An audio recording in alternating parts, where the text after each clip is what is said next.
parametric equations and parametric curves is a really cool subject in math that can be used to model motion, and so it shows up in physics too. In math, you see it in pre-calculus courses through multivariable calculus and differential equations. In this video, I want to go through some problems where we talk about parametric equations and the corresponding parametric curves. We start basic just by focusing on plotting points and understanding how they model motion. And then we move on to problems that are a little harder where we use some calculus. In the first problem, we want to use some graphs of two functions, f and g, that you see in these pictures below, to describe, in other words, graph in the end, the motion of a particle whose position at time t is given by these equations right here. Those are your parametric equations. X and y depend on what's called the parameter t. We call it t because in almost all applications, t represents time. So we are imagining the x and y coordinates of a particle or an object or a bug or a car or whatever as depending on time. X and y change over time, and so this can describe motion. So what do you do here? You want to think about what's going on with these graphs in two ways probably, by plotting some points and by thinking about how these graphs change over time. We've got x and y both depending on t. Here this graph gives x as a function of t. This graph gives y as a function of t. We ultimately want to graph the motion in an xy plane where we don't explicitly see t. So we make a chart. Start with a chart where you label three columns with t, x, and y.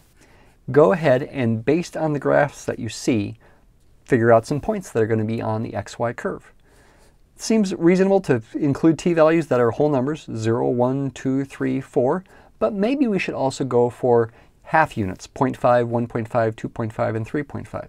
So let's start at 0, go to 0.5, 1, which is of course 1.0, 1.5, 2.0, 2.5, 3.0, 3.5, and 4.0. Of course, with the whole numbers, I don't really need the point zeros. You can see from these graphs they're piecewise linear. They're a bunch of straight lines pieced together. The motion is going to be kind of herky-jerky, you might say, based on that, but we don't care about that. We just want to get the idea. Based on the graph of x as a function of time, we can see that when t is 0, x is negative 1. When t is 1, x is up to 1. What about when t is a half? This is evidently 1/2, and you can see that x is 0. When t is up to 1.5, x is back down to 0. When t is 2, x is down to negative 1. When t is 2.5, x is up to 0. When t is 3, x is up to 1. When t is 3.5, x is back down to 0. And when t is 4, x is down to negative 1. The second coordinate of the points on this graph are the x values. What about the y values? They come from this graph. When t is 0, 0.5, and 1, the value of y is 1. 1, 1, 1. When t is 1.5, the value of y is 0. When t is 2, you can see the value of y is negative 1. Then it stays at negative 1, and then it goes up to 0, and then 1, like you see here. Now what we want to do is we want to plot these points in an xy plane. That's the whole point.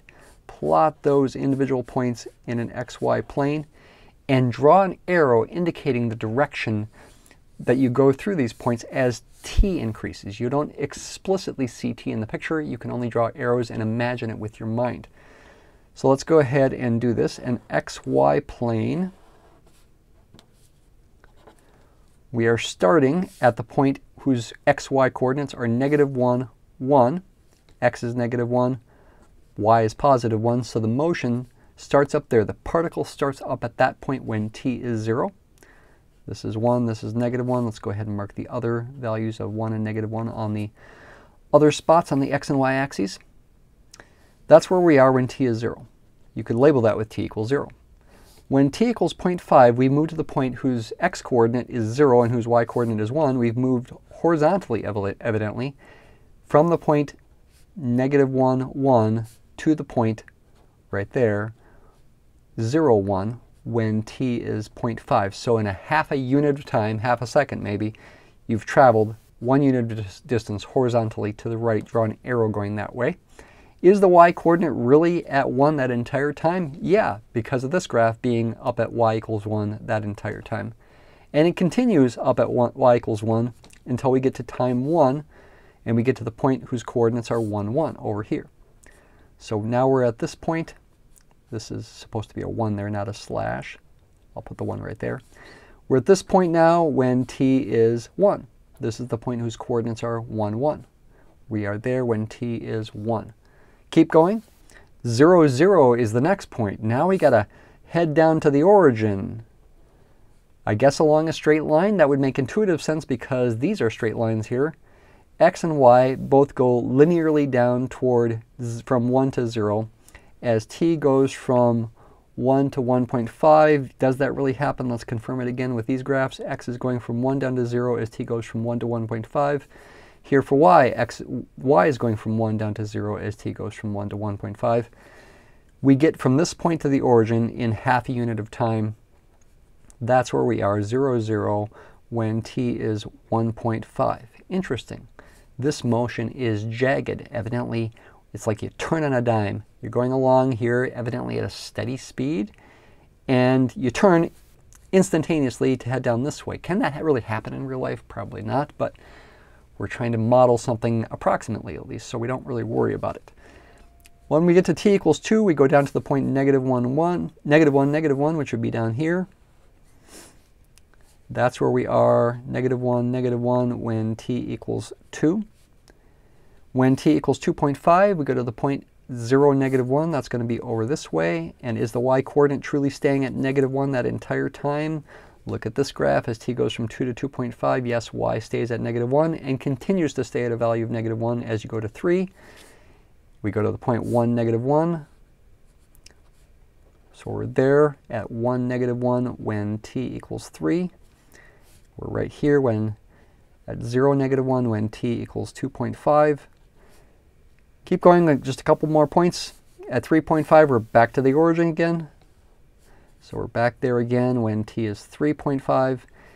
And when t equals 4, we are back to where we started, negative 1, 1. So the motion that we see here is straight line, constant speed motion along these lines. And when we get to certain moments in time, like in this case, t equals 1, we instantaneously turn on a dime and head down this way at a constant speed. Turn on a dime, head it this way at a constant speed, turn again, head this way at a constant speed. Again, can such motion happen in real life where you get turning so rapidly with not a smooth kind of turning? That probably can't happen, but maybe it can happen approximately. And so this could still be a good model for motion. Does it matter that this graph fails the vertical line test? No, it doesn't. We're not trying to graph y as a function of x. This is something different. In number 2, we start basic by plotting some points, but then we'll get some vectors and calculus involved to make it a more complicated kind of thing. Suppose a particle moves in the xy plane according to the parametric equations x equals t cubed minus 3t and y equals t squared. So we've got two functions of t. You could call this f of t if you like, and you could call this one g of t if you like. This time the functions have formulas, whereas in the first problem they were just given by graphs. In part A, we want to sketch the parametric curve. The parametric equations define a parametric curve, which is more than just a curve, it's also a motion. You're traveling along a curve in a certain direction with a certain speed, indicating the direction of motion as time increases, as the parameter t increases. Let's go ahead and do part A. Let's plot some points. How many points should I plot? Well, it's kind of up to you. I will plot some points by hand, but then I will use my calculator to help me plot more points. What values of t should I pick? Let's start by picking negative 2, negative 1, 0, 1, 2. I'm making my table horizontal this time so that I have more room. Plug those numbers into both equations, into both functions, and see what you get. Let's start with the f of t function. Plug it first, negative 2 into that, you'll get negative 2 cubed is negative 8. Minus 3 times negative 2 is minus negative 6. Negative 8 minus negative 6 is negative 8 plus 6 is negative 2. When you plug in negative 1, you get negative 1 plus 3, right? And that minus 3 times negative 1. Negative 1 plus 3 is positive 2. When you plug in 0, you get 0. When you plug in 1, you get 1 minus 3 is negative 2. When you plug in 2, you get 8 minus 6 is positive 2. This is an odd function, so the value there is the opposite of the value there, for example. G of t is an even function. T squared, plug in negative 2, you get positive 4. Plug in negative 1, get positive 1, then 0, then 1, then 4. That's an even function. Let's go ahead and plot these points in an xy plane and see if we can get a little feel for the motion. So I want to let y go at least as high as 4. Let's make 1, 2, 3, 4 on the y-axis like that. 1, 2, 3, negative 4. And something similar on the x-axis, but x is not as extreme in its variation here. So when t is negative 2, we are at the point. Now the coordinates are sideways, so to speak. X is negative 2, y is positive 4. X is negative 2, y is positive 4 right there. When t is negative 1, we're at the point whose coordinates are 2, 1, right about here. When t equals 0, we're at the origin. When t equals 1, we're at the point negative 2, 1. And when t equals 2, we're at the point 2, 4. What in the world is going on here? This motion seems difficult to understand. You could plot more points. I will tell you, I'm pretty sure the motion does something about like this. It is a curve, not a straight line, because these are nonlinear functions of t. That's not a guarantee that it's not going to be a straight line, but it is going to happen in this case. I don't know for sure if this is the rightmost point over here. Somewhere over here it's going to turn around, go toward the origin. Maybe this is the rightmost point, maybe it's not. I'm not sure until I use some calculus to find out. And I'm not sure if this is the leftmost point over here. Let's just pretend it is. Something about like that is the motion. This may or may not be a very good graph in terms of the rightmost and leftmost points down there. I do believe the origin is going to be the lowest point. Yeah, that makes sense. If you think about the y-coordinate, its lowest possible value is y equals 0 when t equals 0. This is where we are when t is negative 2. This is t equals negative 1. This is t equals 0. T equals positive 1. And t equals positive 2 right there. So the motion is around like this. Is it at a constant speed? Probably not. There's a speeding up and slowing down probably going on here in some way. We'll think about the speed as a function of time in part C. Let's go ahead and graph this with a calculator and see how close we are. If you're going to graph this with a calculator, you do need to be in parametric mode, not function mode. So I've got a TI-84 as you can see here. I go to par mode, and when I go to my y equals screen, I see functions of t instead of functions of x. X and y are both functions of t. X, for this example, is t cubed minus 3t. T cubed minus 3t. And then y is t squared. T squared. My window, I can choose a t range. I'll go negative 2 to 2. Oops, negative 2 to 2. T-step will, a smaller t-step will give you a more accurate curve because it's telling you how far to plot points between. But it will be a more slowly drawn curve. Is 0.01 reasonable? I'll try it. Let's see what happens. I need an x min, x max, and a y min and a y max. Let's go negative 4 to 4 in both directions with tick marks that are 1 unit apart. And we'll see what we see here. Here's the graph. There it is. And yep, looks like I drew a pretty good graph. And are the rightmost points at 2, 1 and negative 2, 1? It does look like they probably are. Okay, that was lucky if that's really the case. That's what it visually appears to be, though the visuals could be slightly wrong. That's a possibility. But that is the graph. Let's graph it again. Let me make the y min and y max a little different. Let's go like negative 1 to 6 or something. Just focus on this as a motion. More than just a curve, but also a motion. And I don't know how easy it's going to be to tell. It should not be a constant speed motion. Watch it here. Ready? 1, 2, 3, go. I think it's going slower near those corners there. And it's like more in the straightaway, like now, it's speeding up. Faster in the straightaway, so to speak, and slower where it's more curvy, you might say. It's like a car. When you're going around a corner, you've got to go slower. Is that what's really happening? We'll have to figure it out with the speed function. Again, is it a problem that this fails the vertical line test? No, it's not a problem. we're not trying to graph y as a function of x here. We're trying to graph the parametric curve. Though there will be problems where we will still think about the relationship between x and y. Not this problem, but a later problem. All right, so that's the parametric curve itself, indicating the direction of motion, and I really described the motion as well, even though that's not part of the directions. Part B, find the velocity vector along the parametric curve as a function of time. Maybe you've learned about vectors, maybe you have not. Even if you have not learned about vectors, go ahead and listen to this part to try to understand the idea of a vector. There's really three vectors that people think about in this context. There's something called a position vector. Then there's something called a velocity vector, which we're going to find. And then there's also something called an acceleration vector. What is a vector? At the most basic level in physics, vectors are arrows, sometimes described as directed quantities. A position vector for a point moving in a plane is typically thought of as an arrow starting at the origin and drawn to the spot that the object is at that moment in time. Let's focus on the moment in time t equals 2. That comes up in part E. Start the arrow at the origin and draw the arrow to that point where the object is, where the particle is at time 2. That's called the position vector. Position vector at time 2, t equals 2. Starts at the origin and its tip is at the location of the particle at that moment in time. At a different moment in time, it would be a different arrow. It would be a different vector. At t equals -2, it would point this way. At t equals -1, it would point this way. At t equals 0, it would be just the origin. The arrow would be degenerate, just a point. But at any other value of t, it would be a literal arrow. And as t moves on, this gets kind of interesting, that arrow changes. It's not just a static arrow, it's a changing arrow that changes over time. In fact, in a sense, the position vector, it could also be thought of as defined by the parametric equations. Vector notation is also a point of confusion for people.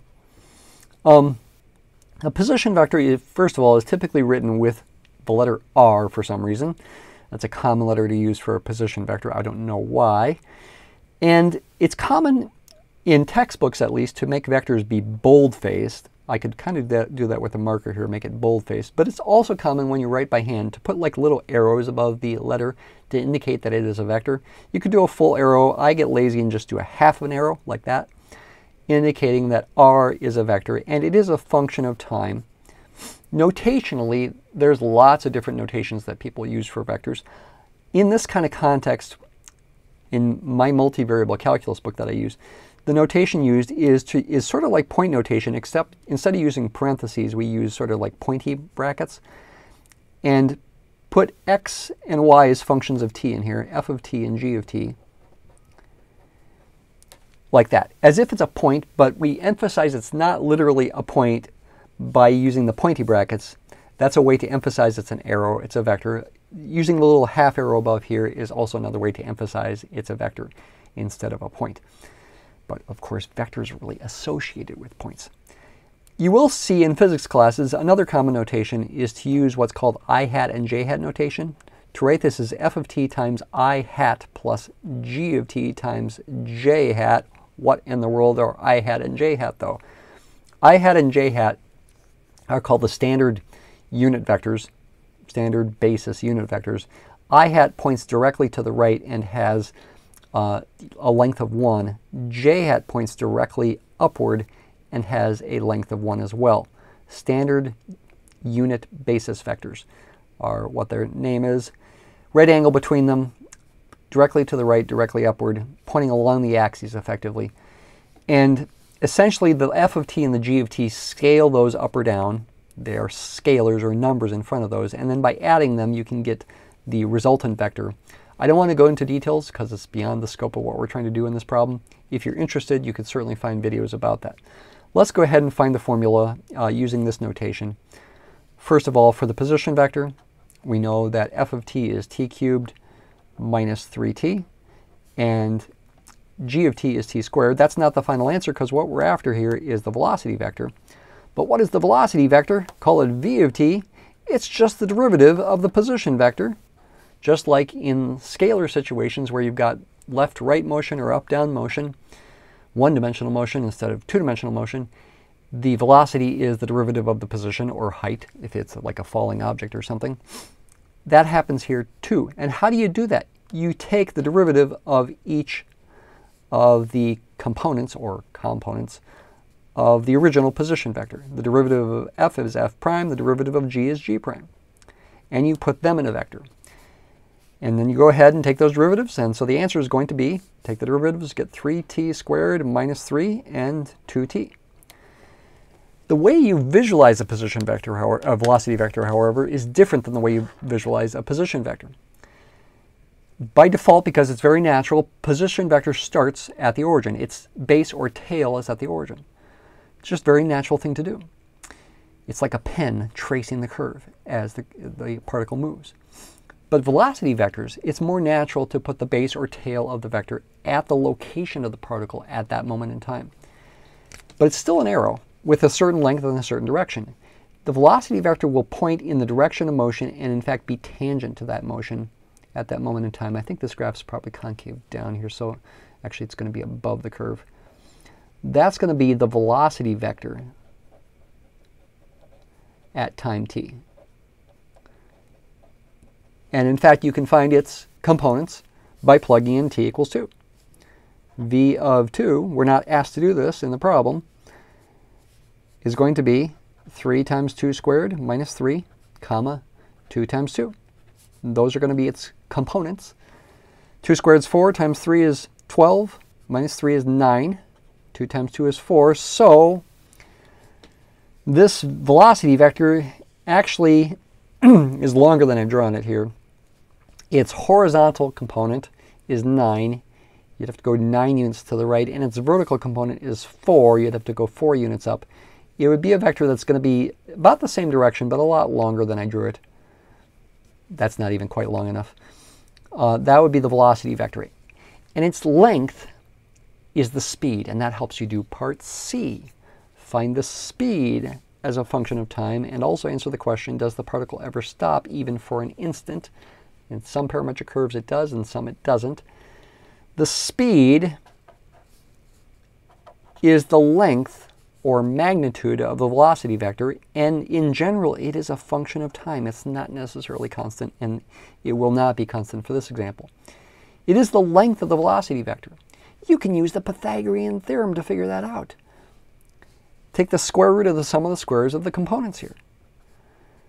In general, it's going to be these components as a function of t, square root of 3t squared minus 3 quantity squared plus 2t quantity squared. That's an unsimplified formula for the speed, and it's not a constant. It does depend on t. Go ahead and simplify it. Expand this out. I got to square this thing, so I got to use FOIL in my head. First times first, outside times outside, inside times inside, and last times last. I'm multiplying this thing times itself. First times first is 3t squared times itself, which is 9t to the fourth. Outside times outside and inside times inside are both negative 9t squared, so I get negative 18t squared. And last times last is negative 3 times negative 3 is positive 9. This squared is 4t squared, so this simplifies to square root of 9t to the fourth minus 14t squared plus 9. All right, that is the speed as a function of time. You also could find speed of 2 if you like. That's going to be the square root of the sum of the squares of these things. I'll just do that in my head. Square root of 81 plus 16 is square root of 97. You should get the same answer if you plug in 2 into here as well. I won't take the time to double check that. I'll just assume that I did not make a mistake. If I did make a mistake, I'll maybe put a note in the video. A little less than 10 units of distance per unit of time would be the speed at time 2. Does the particle ever stop? You'd have to graph the speed function. That's the question here. Does the particle ever stop even for an instant in time? You'd have to graph this function and see if it's ever 0. And you could also just get away with graphing the thing under the square root, which should always be positive, by the way, in spite of the minus sign there, and seeing if it's ever 0. I have to go back to my regular function mode for this. I'm just going to graph the thing under the square root. So what I'm graphing is not the literal speed, but the squared speed, you could call it, 9t to the fourth, of course I have to type it as an x in here, minus 14t squared plus 9. Window, I'll let x go from -4 to 4. This function is going to get fairly high in value. I'll go up to 100 here, see what we see. Will this function ever touch the horizontal axis? I think it does not. There it is. Yep, it gets close, but you can see it doesn't. Let's just confirm that by going a little bit closer. The graph goes down towards 0, but it never touches 0. It's always positive. The inside of the square root's never 0, therefore the square root is never 0, the speed is never 0, so there's never even an instant in time where the particle stops. There are examples, though, and you should be aware of them, where your speed function does sometimes hit 0 at certain values of t, like if you've got a corner in the graph, not like problem number 1, but certain other problems where you have formulas like this, but when you graph the parametric curve, you might have a corner. That can happen, in spite of the fact that these are smooth functions. Part D. Find the values of t where the motion has horizontal or vertical tangent lines. And what are the locations of the particle at these times? I think I can predict the answers. Looks like vertical tangents at t equals -1 and t equals +1. At least that's visually what it looks like. And it looks like a horizontal tangent at t equals 0. But how do you find those things? The slope of the parametric curve at a certain moment in time turns out to be given by, well, I'll call it dy dx, turns out to be given by dy dt divided by dx dt, as long as you're not dividing by 0. What's a justification for this? Well, you know, a real intuitive physical justification, or physicists, engineers think, oh, I can just cancel the dt's. And I am left with dy dx, pretending these things are fractions. But you should know from your calculus teacher that these are not literally fractions. So you can't literally cancel them with the usual approach to things. There are non-standard approaches to things where maybe we can. What you can do, though, is you could imagine at certain values of x, or certain points on this curve, I should say, except for these points where the tangent line is vertical, the curve locally does pass the vertical line test, and y is a function of x. Y equals h of x or something like that. And you could also say, well, x depends on t. X is f of t. And therefore, I could also think of y as h of f of t as a composition of two functions. And I could find dy dt with the chain rule. And with Leibniz notation in this context, the chain rule would say dy dt is dy dx times dx dt. With prime notation, this would be h prime times f prime, ultimately of t here, and this would be h prime of f of t. That would be function notation for this product with the chain rule. And then you can solve that equation for dy dx by dividing both sides by dx dt, as long as dx dt is non-zero. So we go ahead and use the components of the velocity vector in this ratio here. 2t is dy dt. And 3t squared minus 3 is dx dt. 3t squared minus 3. Let's write that as 2t over 3 times, in parentheses, t squared minus 1, which can be factored, fortunately in this case, as t minus 1 times t plus 1. So that is the slope of the curve at any moment in time. Before I finish part D, I'm actually going to do part E. Part E says find the xy equation of the tangent line at the point to the curve when t is 2. I can use this formula to find the slope of that tangent line when t equals 2. So I'm doing part E here at the same time. I'll write the rest of part D down here. Part E, dy dx, the slope of the tangent line to the parametric curve at the point where t equals 2, can be found with this equation involving just t. No x's and y's. It's okay. Plug in t equals 2, you'll get 2 times 2 on top. 3 times 2 minus 1 is 1. 2 plus 1 is 3. So we get 4/9 for that slope, if I did not make a mistake. And what point are we at when t equals 2? What is the position vector at time 2? Did we find that before? I guess we did not. When we plug in, well, I guess we did up here. When you plug in t equals 2, the coordinates are 2, 4. So the position vector has components 2, 4. The point we are at is the point 2, 4. Point is 2, 4. So now we can find the equation of the tangent line using point slope form, if you like. Y minus the y coordinate there, which is 4, equals the slope, 4/9 times in parentheses x minus the x coordinate of the point. So you could also write this as y equals 4/9 times x minus 2 in parentheses plus 4. And you could simplify that to get slope-intercept form if you like. Y equals 4/9 x minus 8/9 plus 4. 4 is the same as what? 36 over 9. So y equals 4/9 x. 36/9 minus 8/9 is going to be plus 28/9, which would be 3 1/9. There's the equation in slope-intercept form for the tangent line at the point in question. This velocity vector, if you think of it as a line, has a slope of 4/9, and its y-intercept is 28/9, a little bit bigger than 3. I didn't draw things perfectly here, but that's approximately what it looks like it is. That is the answer to part E. Now we've finished part D. Find where the motion is horizontal or vertical tangent lines. Also, horizontal and vertical velocity vectors. It's related to the velocity vector, pointing straight up, straight down. That would be vertical velocity vector, or left or right, horizontal velocity vector. Again, I'm predicting t equals -1 and +1. You've got vertical velocity vectors like this, and at t equals 0, you got a horizontal one. How do you do that? You just think about where dy dt is 0 and where dx dt is 0. Yeah, where the components of the velocity vector are 0. So you're going to have a horizontal tangent when dy dt is 0.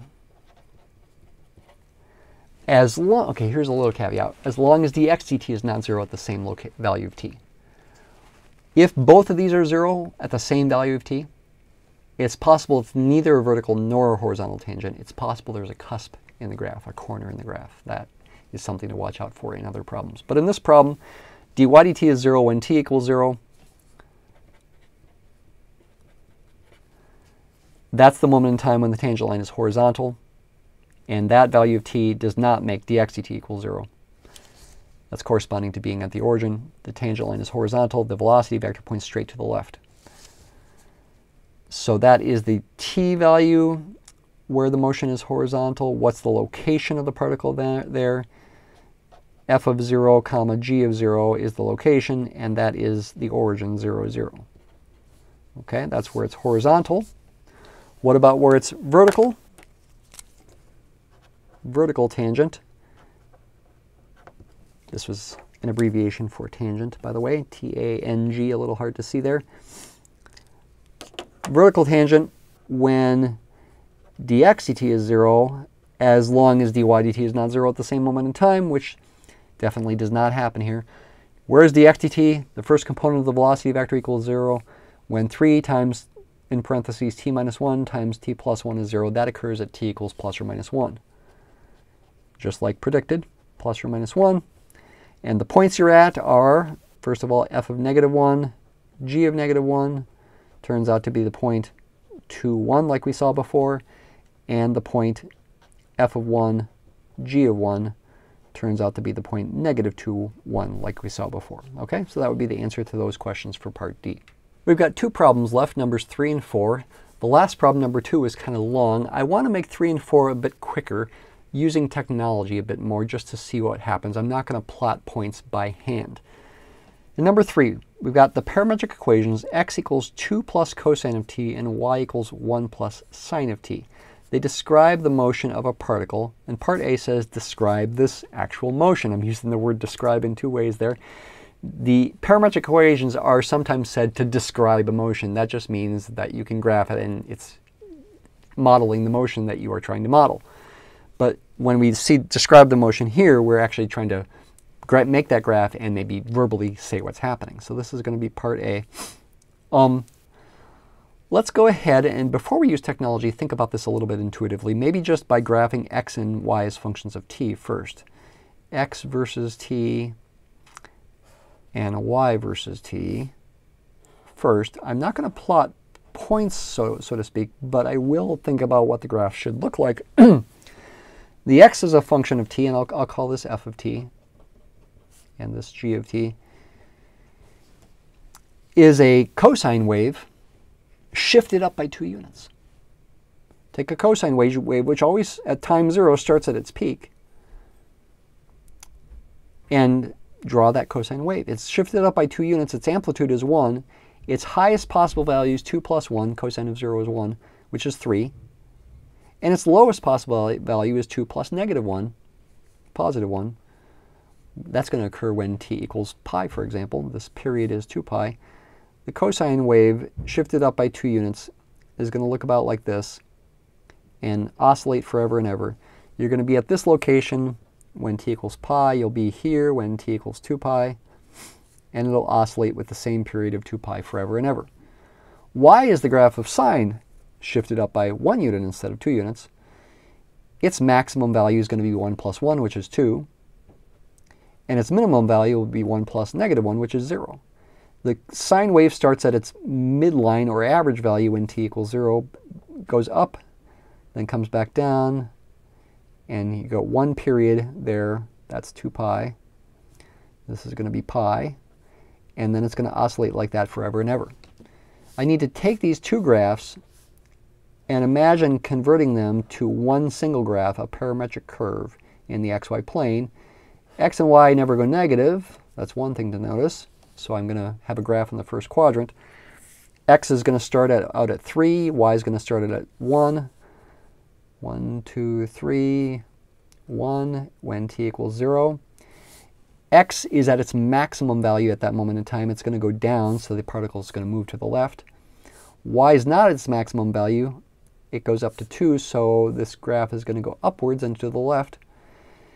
And I hope it's pretty intuitive, and maybe you could guess this based on the unit circle definition of cosine and sine, that this is going to describe a circle. In fact, a circle of radius 1, centered at the point 2, 1. Yeah, its radius is going to be 1, centered at the point 2, 1.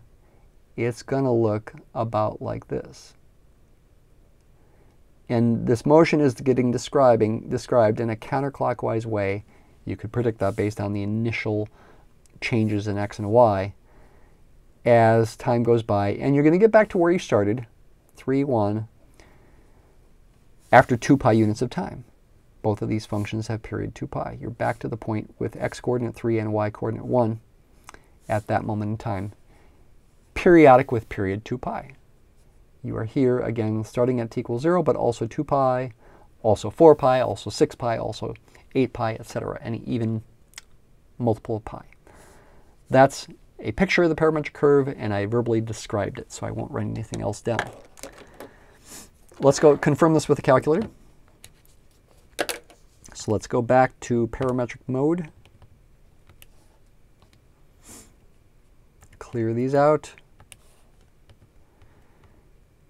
X is 2 plus cos t, and y is 1 plus sine t. Window, let t go from 0 to 2 pi. I'll keep the t step at 0.01. Make a window on my calculator looking like the one I drew by hand here. Let's let x go from 0 to 4 and y go from 0 to 4 as well. And see what we see. Watch the motion. Ready? 1, 2, 3, go. There's the motion. It is a counterclockwise motion. It's not a problem that this graph is going backwards, so to speak, from right to left. That's not a problem. That is the motion. Now, on the calculator scale here, this is looking like an egg instead of perhaps like a circle. Which is it? Is it a circle or is it an ellipse? It's a circle. That's because the calculator scales on the x-y axes are not the same. Let's see if I try to zoom square, would that be enough to make this work here? Now it's going to perhaps look a little bit more like a circle, but of course it's pixelated, so it doesn't look like a perfect circle. And I probably should pick a bigger t step than 0.01 to make the motion a little faster. Yeah, it's pixelated, so it doesn't look like a perfect circle, but it is a circle in reality. And it is a constant speed. If you calculated the speed here, and I think I will, even though it's not asked for, it's a constant speed. Let's confirm that. It's not asked to do that here, but let's just quickly confirm the velocity vector. We'll have components f prime of t and g prime of t. F prime, take the derivative of 2 plus cos t, you get negative sine t. G prime, take the derivative of that, get cos t.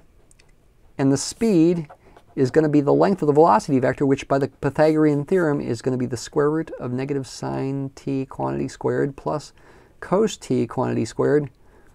In other words, common notation for that is sine squared t plus cos squared t. And whenever you see that, right, that equals 1 for all t. It's an identity, the Pythagorean identity, that always equals 1 no matter what t is. Yeah, the t's go away. This is a constant speed motion. In fact, it's 1 unit of distance per unit of time. It takes 2 pi units of time to go around a circumference of a circle with radius 1. That circumference is going to be 2 pi. This makes good sense. Part B says to find an equation of the curve along which the particle moves. The equation of the circle. Shouldn't that be, okay, what's the equation of a circle centered at the point 2, 1? This is 2, 1 right there. With radius 1, that's a 1. It should be x minus 2 quantity squared plus y minus 1 quantity squared equals 1 squared. Don't write 1 squared too fast. To find the equation along which the particle moves, what I need to do is I need to plug in f of t in place of x and g of t in place of y and see if I always get 1 no matter what t is. And it's set up to work out very nicely. When you subtract 2 from f of t, the 2 goes away. And when you subtract 1 from g of t, the 1 goes away. This becomes cos squared t plus sine squared t. There we go. And we can use the Pythagorean identity again to say that's always equal to 1. And that is the equation of the circle of radius 1 centered at the point 2, 1. That is the equation of the curve along which the particle moves. It's not the graph of a function. It fails the vertical line test. But it is an equation involving x and y. We have eliminated the parameter. That's what this is called, eliminating the parameter. To find that equation, you had to guess what the equation would be to be able to do this. So I had to know or be confident that it was a circle of radius 1 centered at the point 2, 1 to know that this was going to probably work. Could you solve for y as a function of t? Well, 2 functions of t with a plus or minus square root giving you the upper half of the circle and the lower half. You're along the upper half at different times than you are along the lower half. Time is not in this picture. It's just in your imagination. The arrows do help you imagine time going by. Part C. Describe the motion defined by the parametric equations x equals 2 plus cos t, y equals 1 minus sine t. So the f of t is the same function. G of t is a slightly different function, a minus sine t instead of a plus sine t. So what's going to happen is the graph, this one's going to change in this case. Because it's a minus sine t, the graph's going to look like this instead. And so y starts still at 1, but goes down first instead of up. But it's still going to be the same circle. It's describing the same circle, but with a different motion, a different direction, in this case clockwise instead of counterclockwise. I'm essentially doing part C right now, but let's go ahead and redraw it. Centered at 2, 1. Radius of 1 looks about like this is the circle itself, but the motion starts right there, same starting point, but now goes clockwise instead of counterclockwise. It still satisfies the same equation here, x minus 2 quantity squared plus y minus 1 quantity squared. You still subtract 2 from f of t, and the 2's cancel. You still subtract 1 from g of t, and the 1's cancel. And the negative sign of t that you get right there is still being squared, so the negative sign goes away, and you get the exact same circle. but the motion itself is clockwise now instead of counterclockwise. It is a different motion. It is still at a constant speed. You can double check that the speed ends up still being 1. Finally, part D, do the same. In other words, describe the motion for this one. X equals 2 plus 3 sine 4t, y equals 1 plus 3 cos 4t. So it's similar to the part A with the plus signs and the 2 and the 1. The differences now are that we have the 3's in front of the sine and cosine. Well, and I switched the sine and the cosine around as well. I changed the cosine to a sine and the sine to a cosine. And I also have 4t inside the inputs for the sine and the cosine. So you could once again do the same kind of thing here with these graphs. And maybe I should, in fact. That will be helpful to help us think it through here. I hope it's intuitive that we're going to get still a circle centered at 2, 1, but now with a radius of 3 instead of 1. And because of the 4 t's, the motion is going to be faster. That's a real quick nutshell of what's going to happen. So x is 2 plus 3 sine 4t. Its maximum value will be 5. Its minimum value will be negative 1. 2 plus 3 and 2 plus negative 3. For part D here, it's a sine now also instead of a cosine. Its average value is going to be 2.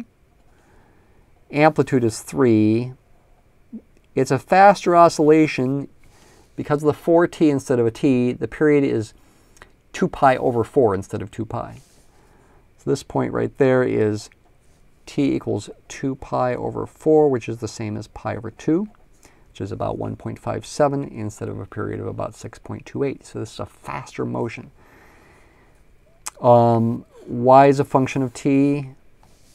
Y has a maximum value of 1 plus 3 is 4, and a minimum value of 1 minus 3 is negative 2. 4 and negative 2. It's a cosine wave, so it starts at its maximum. It's got an amplitude of 3 again. And once again goes through one period in pi over 2 units of time, like that. That's y as a function of t. Now quickly graph the parametric curve. Still is going to be centered at the point 2, 1. Right there is going to be the center of the circle. That's not a point in the graph. Its radius is going to be 3. 1, 2, 3. 1, 2, 3. 1, 2, 3, also 1, 2, 3. So these points are going to be on this circle.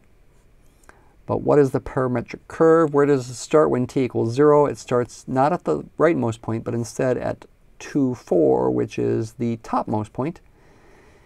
As t starts to increase away from 0, x increases at first and y decreases. So it's got to go clockwise. X increases at first and y decreases. It's going to be a circle, parametric circle going about like this. Sorry, that's not a very good circle. And we're going to be back where we started after pi over 2 units of time, so it's a very fast rotation compared to the previous example. If you figured out the speed, it would be bigger than 1. I'll let you figure that out. Our last problem is a mixture of problem types. Part A says to write a parameterization in the xy plane for the line through the points 4, negative 5 and negative 2, 8. Wait a minute, where are the parametric equations? The goal of the problem is to find the parametric equations themselves, not use them. And you should realize before we even work on this that there are actually infinitely many answers. We're just writing a parameterization. There are infinitely many answers. You could do plenty at constant speeds. Those would be linear functions of t, but there are infinitely many answers because there's infinitely many speeds. You could also do nonlinear functions and keep the speed not necessarily constant. And in fact, I'll tell you how to do so. So there are infinitely many answers, but before we try to find one answer, let's make a picture. So we're going through the points 4, negative 5. Let's pretend 4 is here and negative 5 is down there. That's one point. And we're going also through the point negative 2, 8. The direction of the motion is not specified, but maybe, just to emphasize we can do it, we should do the motion from this point to that point. So it's going to be a line going up like this, approximately, and you could pretty easily figure out the slope of that line, and you know a couple points on it. So you could find the xy equation just from the picture. However, I also in part B want to show you how to find that equation by doing what's called eliminating the parameter. So this is a parametric curve in the xy plane. How can you figure out x as a function of t and y as a function of t? Essentially work backwards the way from what we did before. And again, you have freedom in how you do this. Probably the simplest thing to do is to start at this point here when t equals 0 and end at this point when t equals 1. That's probably the simplest thing to do. But it's not the only choice you could make. You could start here when t is -7 and end here when t is +15. It doesn't matter. If I make this simple choice, I see that x starts off with a value of 4 when t is 0 and goes down to a value of -2 when t is 1. So I'm up at 4 here when t is 0. And if this is t is 1, I'm down at -2. Use a straight line. You're going to have to figure out its slope. For y starts at -5 and goes up to 8. -5 and goes up to 8. Say again in 1 unit of time, so that would be t equals 1. I can quickly figure out the slope, and I also see the vertical intercept for these things. The slope of this one is rise over run. That'll be, rise will be -6 in fact. Run is 1, so in fact the slope is -6. And its equation, x as a function of t, would be -6t plus 4. The vertical intercept is 4 there. With this one, the slope is +13 over 1, which is +13, and so y as a function of t would be 13t minus 5. And this would be one answer for the problem, one possible answer. How could you get other answers? You could replace t in both spots with any function that you like. I could replace this t with t squared and this t with t squared. You got to do it consistently. You got to do it in both spots. You do also have to make sure that if you do make such a replacement, that I really get from this point when t equals 0, say, to this point when t equals 1. That would happen if I replace both t's with t squared. Let's go ahead now, eliminate the parameter, part B. Eliminate the parameter to confirm the xy equation of this line. How do you do that? You can take either one of these equations and solve for t in terms of the other variable. Let's take this equation and solve for t in terms of x. I will subtract 4 from both sides and then divide both sides by -6 and get t is -1/6 x plus 4/6, which is 2/3. -1/6 x plus 2/3. Then take that equation and plug it into the other equation in place of t. Replace t with -1/6 x plus 2/3, and that will eliminate t. Will the resulting xy equation be the right equation? We'll have to see. So I substitute t here, replace it with -1/6 x plus 2/3. I get 13 times, in parentheses, -1/6 x plus 2/3 minus 5. Yes, I have eliminated the parameter. I no longer have any t's. Simplify, I get -13/6 x plus 26/3 minus 5. 5 is the same as 15/3. So this simplifies to y equals -13/6 x plus 11/3. Looks like the equation of the line in question. Is that right? Slope of this line is rise over run. That'll be going from left to right here. -5 minus 8 is the rise, which is -13 because the function goes down. The run is 4 minus -2. -13 over 6. Yes, the right slope matches that slope there. Does it have the right y-intercept? Let's confirm that by first using point slope form. I'll use the point for -5. Y minus -5 equals -13/6 x minus 4 in parentheses, which is -13/6 x plus times 4 would give us 52 over 6, which reduces to 26 over 3. This is y plus 5 here. I need to subtract 5 from both sides. 5 is the same as 15/3. 26/3 minus 15/3 is 11/3. I confirmed it without writing it down here. Finally, let's do part C. Write a parameterization in the xy plane for the ellipse, not a circle, but an ellipse, centered at the origin, crossing the x-axis at +or-4 and the y-axis at +or-5. Once again, there are infinitely many answers.